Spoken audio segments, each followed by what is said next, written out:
अस्सलाम वालेकुम, रोशीना हियर। आज हमने अपने हैप्पीनेस के जो हमारा लर्निंग चल रही है उसका लास्ट सेगमेंट कवर करना है, that is a good night sleep. How does good night sleep helps you in being happy? ये एक अनयूजुअल एडिशन है रिसर्च के बाद, क्योंकि बाकी चीजें तो समझ में आती हैं सारी। दिस वाज रियली समथिंग जो uh, जिस तरफ ध्यान ही नहीं जाता कि ये कैसे मुमकिन है, ये कैसे होता है। लेकिन जब हम इसको एक्सप्लोर करेंगे तो हमें बिल्कुल साफ पता चल जाएगा कि अ, ये बहुत इम्पोर्टेंट एलिमेंट है हमारी हैप्पीनेस का। इसके इसकी तीन वजूहात हैं। इसकी तीन वजूहात में से एक तो ये है कि हम पहले अपने वीलॉग्स में अल्लाह के निज़ाम का जिक्र करते रहे। ये अल्लाह का निज़ाम है। अल्लाह ताला ने एक्सप्लिसिटली अपने किताब में ये कहा है कि रात को हमने सोने के लिए बनाया और दिन को हमने काम करने के लिए बनाया है। तो जब हम ये नहीं करते तो हम अल्लाह के निज़ाम को चैलेंज करते हैं, उसको तोड़ते हैं, उसके कॉन्सिक्वेंसेस कभी भी अच्छे हो नहीं सकते। ये तो ये तो ईमान ईमान वाली बात है। अगर आप फेथफुल हैं, अगर आप ईमान वाले हैं, अगर आपको अल्लाह की बात पे बगैर साइंस पढ़े और बगैर चीज़ें की यकीन आता है, तो आप यकीन कर लें तो आपका मसला हल है। आँखें बंद करके ही वो करना शुरू कर दें जो अल्लाह ताला ने कहा है, तो आपको मज़ीद किसी और चीज़ की ज़रूरत नहीं पड़ेगी। लेकिन इतने अच्छे हम हैं नहीं, इसलिए हमारी चीज़ें इतनी आसान नहीं हैं। क्वेश्चन करता है हमारा दिमाग, क्यूरियस होता है, दलाइल माँगता है। तो फिर दलाइल भी हैं, फिर अल्लाह ताला ने साइंस भी बना दी कि चलो ऐसे नहीं तो ऐसे सही, साइंस के ज़रिए समझ जाओ बात को। तो दूसरा जो है वो हम साइंस के ज़रिए इसको समझने की कोशिश करेंगे। और तीसरी चीज़ जो है वो बिल्कुल ही अनहर्ड ऑफ है। वो that is something which is going to make you shocked and surprised. और आप हैरान होंगे कि कैसे छोटी-छोटी चीज़ों का ध्यान रखा गया है। हम जिस निज़ाम के अंदर रहते हैं, उसमें हमें एक अच्छे पेरेंट की तरह या एक अच्छे टीचर की तरह हमें फँसा दिया गया है एक सिस्टम में, जिसके मुताबिक अगर हम नहीं चलेंगे, तो हम खुश रह ही नहीं सकते, सेहतमंद रह ही नहीं सकते, हमारी शादियाँ चल ही नहीं सकती, हमारा कोई काम सीधा हो ही नहीं सकता, हम फँसे हुए हैं उस निज़ाम के अंदर। बेहतरीन, बेहतरीन, बेहतरीन है।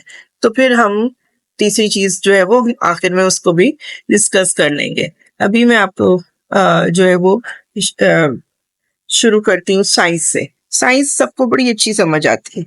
साइंस जो है ना वो भी इवॉल्विंग है। साइंस में मैं तो सिर्फ साइंस की उस डिस्कवरी को या उस फाइंडिंग्स को मानती हूँ जो कुरान और हदीस से रिलेट करता है, क्योंकि उसमें जान है कोई। बाकी जो है वो इवॉल्व होती हैं चीज़ें, साइंसदान नई से नई बात करते हैं, चीज़ें बदलती रहती हैं, बदलती रहें। एक चीज़ जिसने नहीं बदलना वो अल्लाह का निज़ाम है और कुरान है और हदीस है और जो हमारे पास एक ख़ज़ाना है। तो अगर कोई बात वो ऐसी करते हैं जो हमारे कुरान और हदीस से रिलेट करती है, तो उसको तो मानना और ज़्यादा आसान हो जाता है और आपको रीइन्फोर्समेंट मिलती है और आपको शर्म भी आती है कि हम ज़्यादा ही अक्लमंद होते तो हम अल्लाह की ही मान लेते, अब साइंस की तो हम मानने लगे। तो साइंस के मुताबिक हमारा जो हार्मोन में सोने में मदद करता है, वो क्योंकि सारा कुछ ही हार्मोन्स के ज़रिए होता है। अंदर से हर चीज़ हार्मोन होता है क्या? हार्मोन जो है वो केमिकल मैसेज होता है, जो ब्रेन के थ्रू हमारे जिस्म में दिया जाता है और फिर हमारी बॉडी चलती है। तो जो हार्मोन नींद के लिए होता है, वो उसका नाम मेलाटोनिन होता है और मेलाटोनिन जो है वो रिलीज़ होना शुरू होता है जब सूरज डूबना शुरू होता है। यानी असर के वक़्त डूबना सूरज शुरू होता है और ज़ोहर के वक़्त पीक पे होता है। देखिए नमाज़ों में भी अल्लाह ताला ने कैसे कमाल है वैसे। हम नमाज़ें पढ़ते होते तो हमारा डिसिप्लिन वैसे ही बन जाता।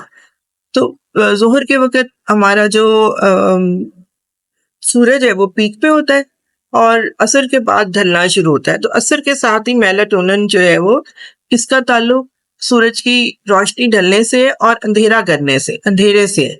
अब अगर आपने अपने घर में छोटे-छोटे सूरज बहुत सारे लगा लिए हैं, तो आपका हार्मोन डिस्टर्ब हो जाएगा। माइंड को ये नहीं पता कि ये रोशनी इतनी ज़्यादा उस सूरज की आ रही है या ये जो छोटे-छोटे सूरज हमने हाथों से बना के, खुद बना के आर्टिफ़िशियली प्रोड्यूस करके लाइट को अपने घर को जगमग कर लिया है, ये सूरज की रोशनी है कि नहीं। तो मेलाटोनिन जो है वो डिस्टर्ब हो जाता है आपका हार्मोन, क्योंकि वो माइंड को सिग्नल नहीं सही जा रहा ना।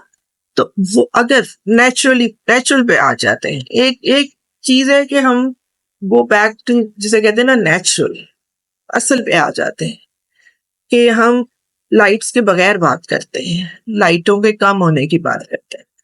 आप जब असर के बाद सूरज गुरूब होना शुरू होता है तो आपके अंदर मेलाटोनिन रिलीज होता है और वो आपको सोने के लिए तैयार करना शुरू करता है। मेलाटोनिन को 3 से 4 घंटे लगते हैं आपकी बॉडी को तैयार करने में सोने के लिए। इतना एक स्लो एंड स्टेडी निज़ाम है हमारे अंदर जो हमें किसी चीज़ के लिए तैयार करता है और इससे आपके अंदर कितना पीस आता है। ऑटो पे होते हैं आप, ऑटो पे।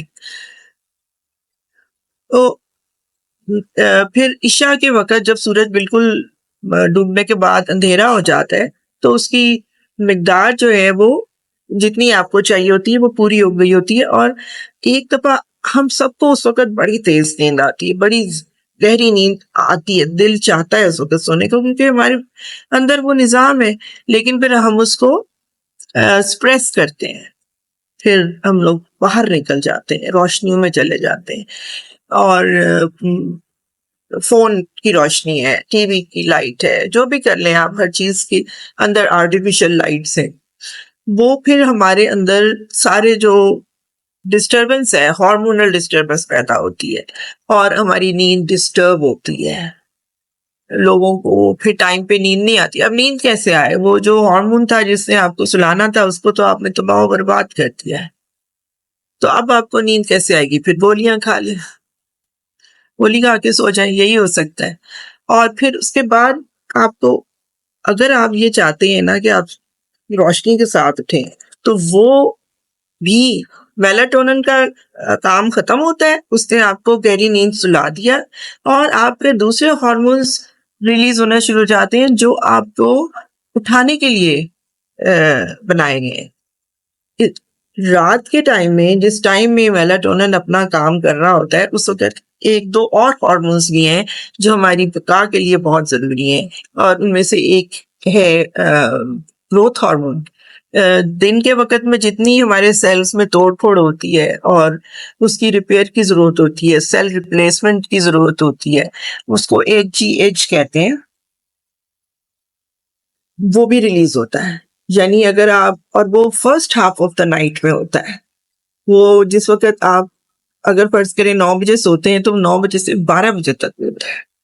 उस टाइम पे अगर आप जाग रहे हैं तो आप समझें कि आपके जो दिन के अंदर डिटेरियोरेशन हुई है आपकी बॉडी की, वो रिकवर नहीं होगी। तो इस वजह से वो लोग जो रात को जागते हैं वो जल्दी बूढ़े हो जाते हैं, उनको बीमारियां ज्यादा लगती हैं। फिर उसके बाद आपकी बॉडी में कॉर्टिसोल रिलीज होना शुरू होता है जो जिसने आपको उठाना है। वो हार्मोन भी 2-2.5 घंटे लेता है टू वेक यू अप। जो लोग अलार्म लगा के सोते हैं वो एब्रप्टली उठते हैं, आर्टिफिशियल है ना, इंड्यूस्ड वेकअप कॉल। वो एब्रप्टली उठते हैं, हार्ट बीट तेज के साथ उठते हैं, उनकी बॉडी तैयार नहीं होती इस चीज के लिए और वो उठते हैं। उन्होंने अपनी बॉडी को सिग्नल कॉर्टिसोल का दिया ही नहीं होता ना कि जी अलार्म जो है, अलार्म पे बच जाएगा, हम तो अलार्म से उठेंगे जी। तो वो उठ तो जाते हैं लेकिन they are tired because their body is not ready to wake up. उसके लिए भी आपको एक हार्मोन की जरूरत है जो मेलाटोनिन के काम करने के बाद शुरू होता है। मेलाटोनिन से आप अपनी 4-5 घंटे के अंदर खूब सारी नींद पूरी कर लेते हैं और फिर आपकी बॉडी ऑटोमेटिकली आपको उठाने की तैयारी शुरू कर देती है। और ये जो कॉर्टिसोल है ये सिर्फ आपको, it is not a wake up hormone. It is a hormone which regulates other hormones during the day and night. सारे hormones को regulate भी करता है. अब आपने उसको भी तबाह करना है. पहले आपने मेलाटोनिन को तबाह किया, अब आपने कोर्टिसोल को तबाह करना है. तो बॉडी ने तो खराब होना ही है, चीखें अंदर से मारनी है बॉडी ने कि हम क्या करें, हमें कुछ समझ नहीं आ रही. तो हॉर्मोन्स अल्लाह ताला ने बनाए थे अपने निज़ाम के मुताबिक और वो चोक कर चुके हैं, बिल्कुल चोक कर चुके हैं.